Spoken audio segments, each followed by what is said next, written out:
பாஜகவும் அதே மாதிரி போட்டியிடாம தவிர்க்கிறாங்களே, அதுக்கு என்ன காரணம்? ஏன்னா பாஜக எல்லா மாநிலங்கள்லயும் எல்லா விதமான தேர்தல்களையும் போட்டியிடுறாங்க. ஏன்னா நாங்க 3வது முறையா மத்தியில ஆட்சி அமைச்சிருக்கோம். தமிழ்நாட்டுல அடுத்த முறை நிச்சயமா ஆட்சி அமைப்போம் அப்படின்னு ஒவ்வொரு முறையும் சொல்லிட்டே இருக்கிறாங்க.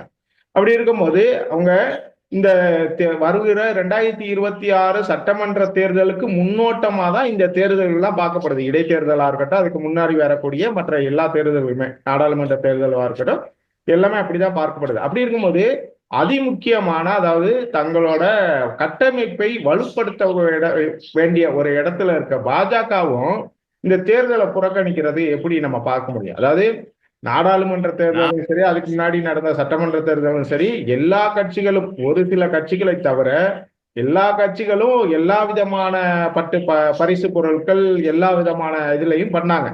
யாருமே ஒண்ணுக்கு ஒண்ணுங்க